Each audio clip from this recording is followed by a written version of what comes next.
तो हेलो दोस्तों, मैं बादल देसवाल गीता क्लास में आप सभी का स्वागत करता हूं। दोस्तों, जो हमारी री एग्ज़ाम की क्लास चली हुई है मैथ स्पेशल, तो उसमें हम अपना चैप्टर क्या कर रहे हैं, औसत एवरेज। ठीक है, तो उसकी आज जो है एवरेज की आज लास्ट क्लास है। सभी तरह के क्वेश्चन हम इस चैप्टर के कर चुके हैं, तो ये लास्ट क्लास है। इसमें हम जो भी बचे हुए क्वेश्चन है सभी कर लेंगे। तो आपको जो है क्या करना है, आपको रिवीजन बराबर करते रहना है और जो भी मैं क्वेश्चन कराऊँ उस तरह के कई सारे क्वेश्चन आप जो है करके देखने हैं। ठीक है, तो देखते हैं हम आज के हमारे क्वेश्चन क्या है। क्वेश्चन बहुत ही इंपॉर्टेंट होने वाले हैं, क्योंकि आपने देखा भी होगा कि इस तरह के क्वेश्चन ही एग्जाम में पूछे गए हैं और पूछे जाएंगे। ठीक है, तो क्वेश्चन नंबर हम 11 देखते हैं कि स्कूटर सवार 150 किलोमीटर दूरी 50 किलोमीटर प्रति घंटा की चाल से तथा इतनी ही दूरी 30 किलोमीटर प्रति घंटा की चाल से पूरी यात्रा में उसकी औसत चाल क्या है। देखो, इस औसत चाल की मैं जो है आपको एक बात बता दूं। अगर देखो हमारी दूरी बराबर है, हमारी जो है दूरी जो चली गई है वो अगर समान है, 150 किलोमीटर गया है 150 किलोमीटर आया गया, तो हमारी जो है दूरी समान है। इसे निकालने के कई सारे तरीके हैं, लेकिन मैं आपको बताऊंगा जो कि हमारा जो है मोस्ट इंपोर्टेंट तरीका और आसान है। तो पहली हमारी दूरी चली गई 50 किलोमीटर प्रति घंटा के हिसाब से और दूसरी चली गई 30 किलोमीटर प्रति घंटा के हिसाब से। ठीक है, तो ये उसकी चाल थी। 150 किलोमीटर हो गया था और 150 किलोमीटर ही वापस आ गया था, तो दूरी उसकी जो है समान थी। ठीक है, तो इसका इन दोनों का क्या लेंगे हम, जो है इन दोनों का क्या लेंगे, एलसीएम ले लेंगे। एलसीएम लेंगे तो हमारा क्या होगा, ये होगा हमारा 150। ठीक है, 150। तो हमारे ये जाने की एक काम जाने का हुआ और एक काम आने का हुआ। ठीक है, तो 15 देखो 50 से काटेगा 50 या 150 प्लस 30 से काटेगा 30, 3 पंजे 15 5। ठीक है, अब एक कार्य हमारे जाने का कार्य हुआ जो उसमें जिसमें उसकी चाल थी 50 किलोमीटर प्रति घंटा। एक कार्य हमारा हुआ आने का जिसमें उसकी चाल थी क्या, 30 किलोमीटर प्रति घंटा। 2 बार कार्य हुए तो गुणा कर देंगे ऊपर 2 की। ठीक है, तो क्या हो जाएगा 300 बट्टे क्या, 300 बट्टे 5 और 3 8। ठीक है, 8 3 24, 8 3 24, 6 बचे, 6 0 60 हो गए, 8 सती 56, 8 सती 56 बचे 4, 8 पंजे 40। तो क्या आ जाएगा 37.5 किलोमीटर प्रति घंटा जो है उसकी पूरे जो है रास्ते की औसत चाल आ जाएगी। बिल्कुल सिंपल मेथड है और बिल्कुल सिंपल तरीका है इसको करने का, आसान तरीका है। ठीक है, इसमें कोई आपको इसका मैं एक तरीका आपको और बता देता हूँ डायरेक्ट।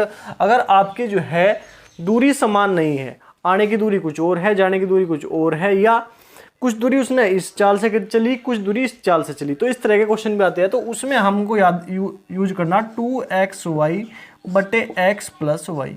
अब x और y क्या है, x और y है हमारी चाल। ठीक है, x चाल y चाल जो भी है, तो वो हमें इस तरह यूज करना है। इस फॉर्मूले को हम जो है उसमें यूज कर सकते हैं। ठीक है, उसके बाद क्वेश्चन नंबर 12 है हमारे। क्रिकेट के एक खिलाड़ी ने 9 पालियों में कुछ रन बनाए तथा 10वीं पाली में 100 रन बनाकर अपनी औसत रन संख्या में 8 रनों की वृद्धि कर ली। 10वीं पाली में के अंत में उसकी औसत रन संख्या क्या है।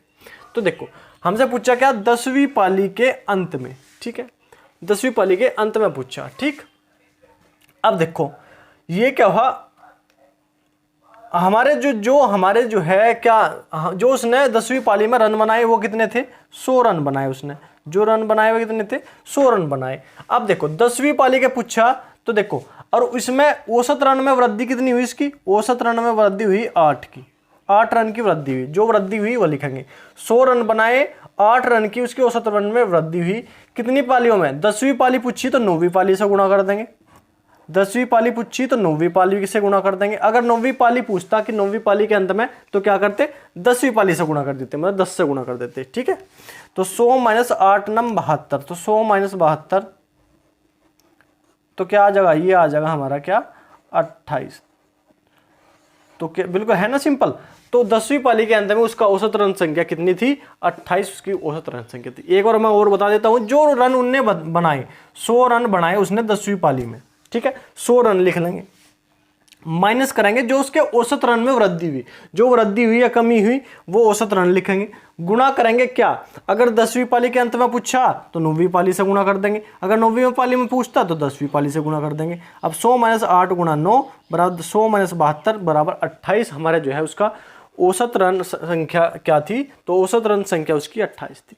ठीक है, क्वेश्चन नंबर 13 हमारे पास, एक कार की 7 माह की पेट्रोल की औसत मासिक खपत 110 लीटर है, मतलब 7 महीने में 110 लीटर तेल खाती है। यदि अगले 5 महीने की औसत मासिक खपत 86 लीटर हो तो इस कार की पूरे वर्ष की औसत मासिक खपत हमसे पूछी। तो पूरे वर्ष की पूछी, पूरे वर्ष में क्या होते हैं 12 महीने, 12 महीने होते हैं। अब 7 महीने की क्या है, 7 महीने की 110 प्लस 5 महीने की क्या है, 5 महीने की 86। हमसे औसत किसका पूछा, हमसे औसत पूछा पूरे वर्ष का। पूरे वर्ष में होता है 12 महीने, तो 12 से ही कर देंगे भाग, ठीक है। तो क्या होगा, ये आ जाएगा हमारा 700, 7 एकम 7, 7 एकम 7, 770 प्लस 5 छंग 30 की 0 हंस लगे 3, 5 अट्ठे 40, 40 41 42 43, 43 430, ठीक है। और बट्टे क्या है 12, ठीक। अब 0 से 0 कट गई, 7 और 3 10 की 0 हंस लगे 1, 7 और 4 11 1 12, ठीक है। बट्टे क्या है, बट्टे में है 12, तो 12 से 1200 कट जाएंगे, कितनी बार 100 बार, 100 बार।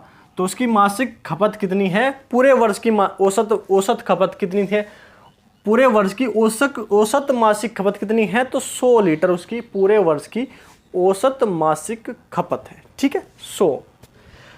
उसके बाद क्वेश्चन नंबर 14 हमारे पास, एक परिवार के 4 सदस्यों की औसत आयु 25 वर्ष है। यदि परिवार के मुख्य की आयु 20 सम्मिलित कर ली जाए तो औसत आयु 20% बढ़ जाती है, मुख्य की आयु क्या है।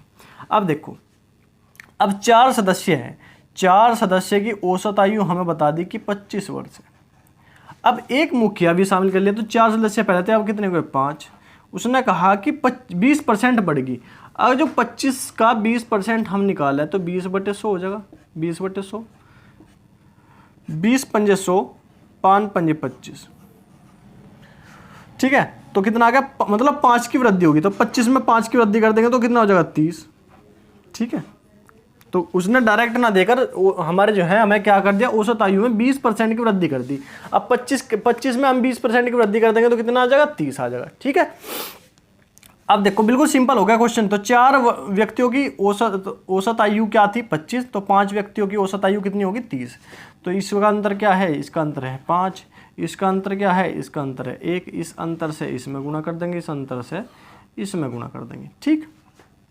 अब क्या आ जाएगा हमारा, ये आ जाएगा हमारा 25 कम 25 प्लस 5 पंजे 25, तो 25 और 25 क्या आ जाएगा, ये आ जाएगा हमारा 50। तो 50 वर्ष के जो है उसके वे थे, कौन थे, जो परिवार का मुखिया था, वो तो कितने वर्ष का था 50 वर्ष का था, ठीक है। तो बिल्कुल सिंपल हो गया क्वेश्चन। जब हमें ये पता चल गया कि 20% वृद्धि के बाद हमारी औसत आयु कितनी हो जाएगी, तो 30 वर्ष हो जाएगी। उसके बाद आपको पता ही है कि औसत कैसे निकालना है, औसत आप इस तरह निकाल सकते हो बिल्कुल अच्छे से, ठीक है।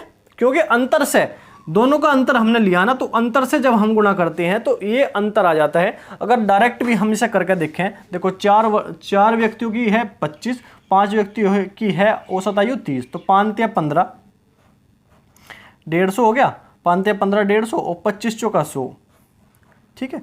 जब हम घटाओगे तो इसमें से भी क्या होगा 50 होगा। तो इसे डायरेक्ट भी हम इस तरह कर सकते हैं, कोई दिक्कत हमको नहीं होगी, ठीक है। तो ये थे आज के क्वेश्चन। ये पूरा जो है एवरेज का चैप्टर, औसत का चैप्टर जो है कंप्लीट हो गया। इस तरह के ही क्वेश्चन आते हैं। अगर आपकी पिछली क्लास छूटी हुई है तो आप जो है प्ले लिस्ट में जाकर देख सकते हो, कोई दिक्कत आपको नहीं है।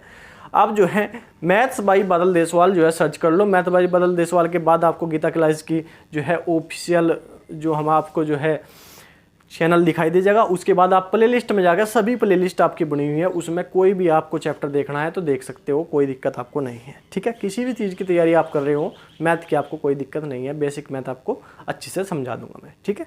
तो आज के लिए इतना ही, धन्यवाद, जय हिंद।